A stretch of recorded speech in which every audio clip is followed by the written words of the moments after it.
ये कार्यक्रम सत्य घटनाओं से प्रेरित है। जिनके साथ ये घटनाएं घटी उसकी वास्तविकता उन्हीं तक सीमित है।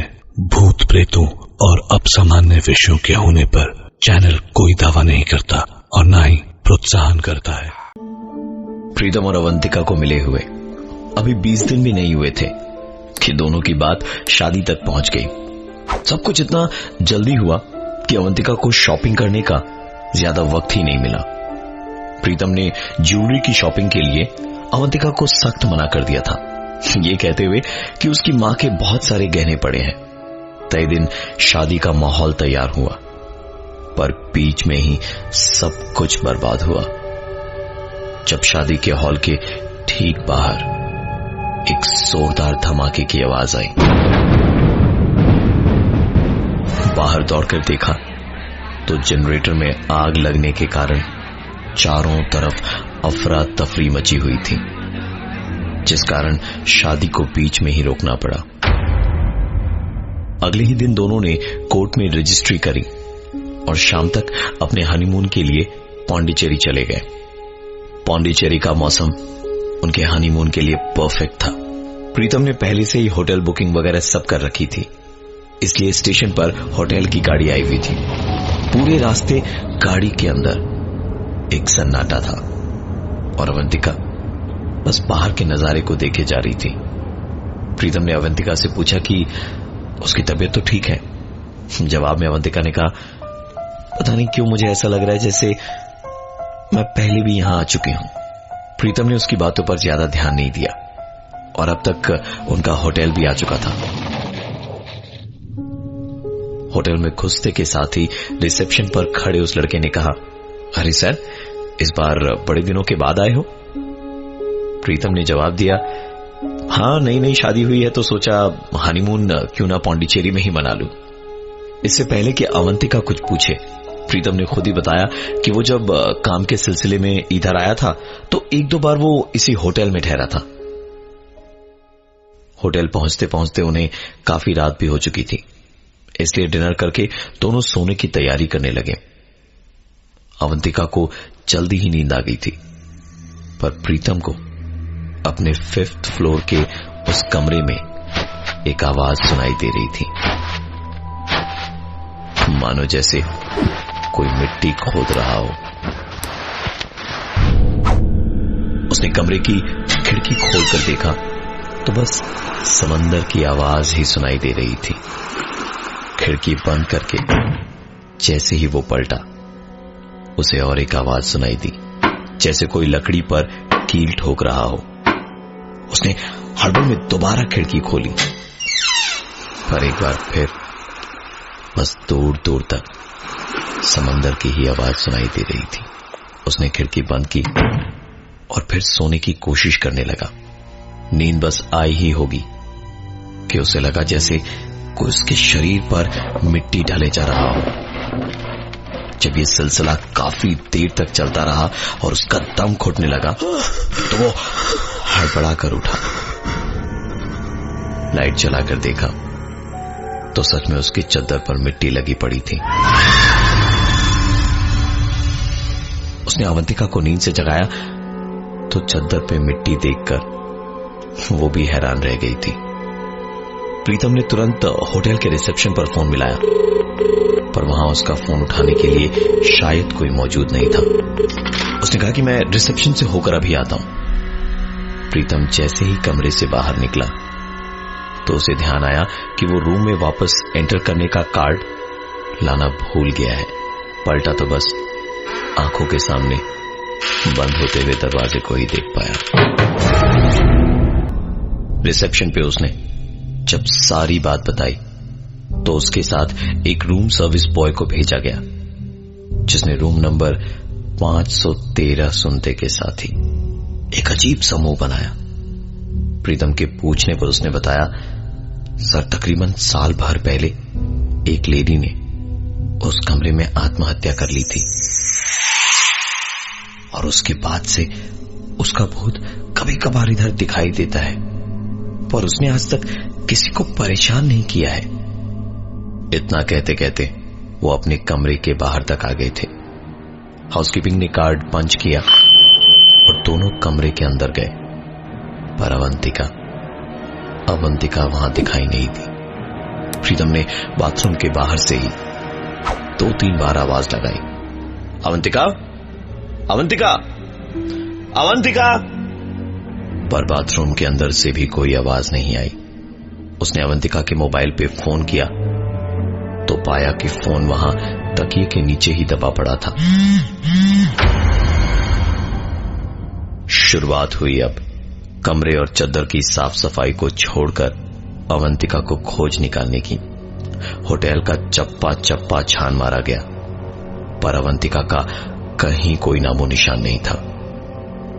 सीसीटीवी फुटेज में देखा तो पाया जब प्रीतम कमरे से बाहर निकला था तब अवंतिका भी उसके पीछे पीछे निकली, पर उसने प्रीतम की तरह दाईं ओर का रास्ता ना लेकर बाईं ओर से जाने वाले रास्ते को लिया। और कैमरा में यह भी कैद था कि अवंतिका इस होटल से बाहर निकली है। वीडियो फुटेज को देखकर ऐसा लग रहा था मानो जैसे वो नींद में चल रही हो। उसे खोजते खोजते सुबह हो गई। पुलिस को भी इन्फॉर्म किया गया था, जिन्होंने स्निफर डॉग की मदद से समंदर के पास एक औरत की बॉडी को खोज निकाला, जिसकी धड़कनें अभी भी चल रही थी। अवंतिका को तुरंत हॉस्पिटल ले जाया गया। वहां जाते जाते उसे होश भी आ गया था, पर कल रात को हुआ हादसा उसे जरा भी याद नहीं था। उसे मालूम भी नहीं था कि वो कब उस कमरे से बाहर निकली और कैसे समंदर के पास पहुंची और कैसे उसकी उंगली में ये चोट लगी थी। 2-3 घंटे में अवंतिका को हॉस्पिटल से डिस्चार्ज कर दिया गया।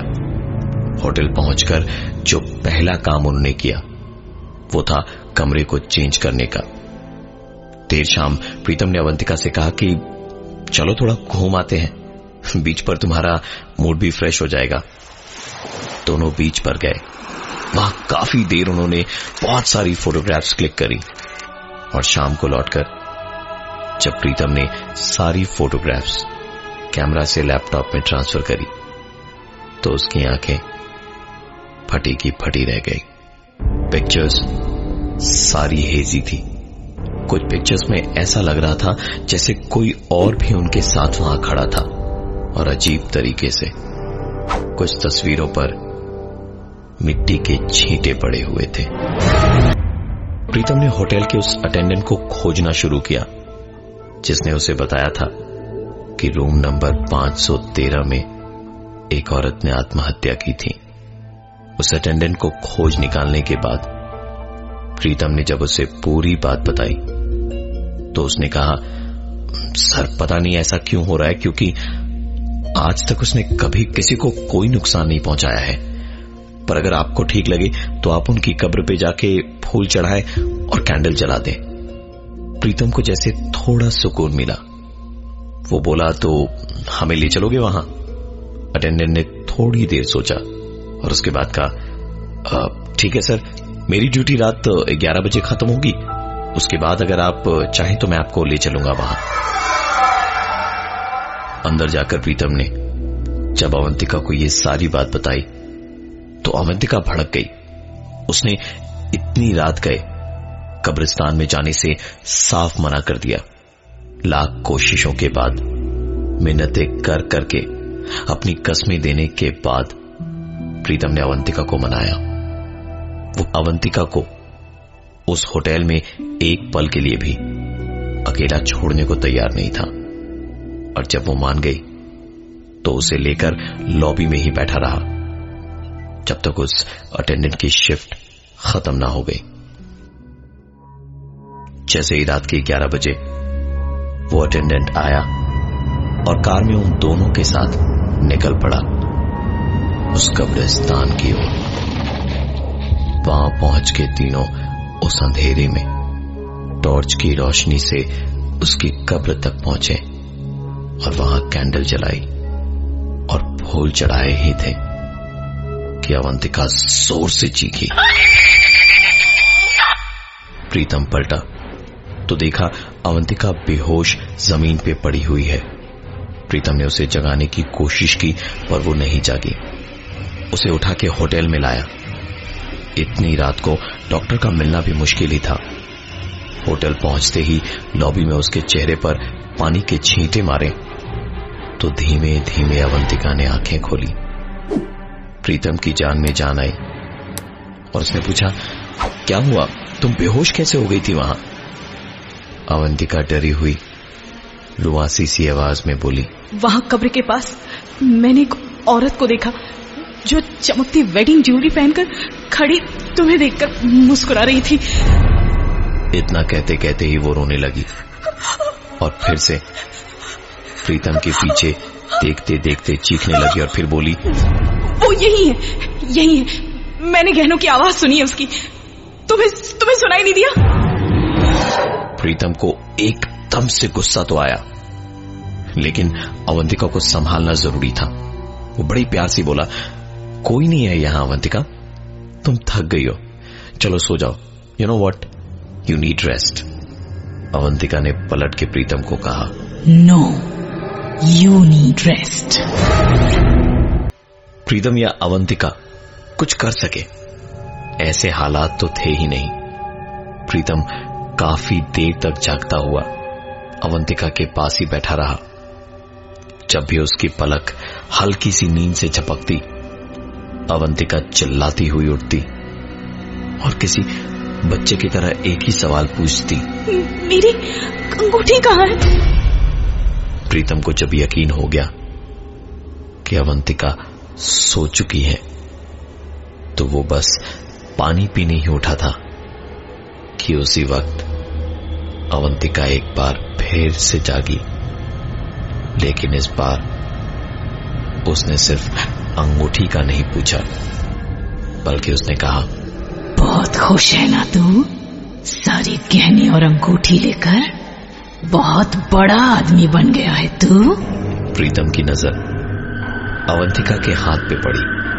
अवंतिका की जिस उंगली में जख्म था वो उंगली कटी हुई थी। प्रीतम कांपती सी आवाज में अवंतिका को देख के बोला, तुम्हारी उंगली? अवंतिका के चेहरे पर अब तक के छाए हुए डर की जगह अब एक डरावनी लेकिन शांत सी मुस्कान ने ले ली थी। वो बोली, तुम्ही ने तो काटी थी ये उंगली। प्रीतम की आंखों के सामने साल भर पहले की वो रात थी जब वो पौंडीचेरी में था और उसकी आंखों के सामने मैगी को कब्रिस्तान में दफनाया जा रहा था। मैगी के पति जिंदा थे और उसे वेडिंग गाउन और उसके पति की मर्जी के मुताबिक पूरे साजो सामान के साथ दफनाया गया था। प्रीतम जिंदगी भर पैसे कमाने के ख्वाब देखता था, लेकिन कभी कुछ कर न पाया और जब ऐसा मौका दिखा तो उससे रहा नहीं गया। रात को प्रीतम और उसके दोस्त उस कब्रिस्तान में घुसे और बारी बारी एक ने निगरानी की तो दूसरे ने खुदाई का काम जारी रखा।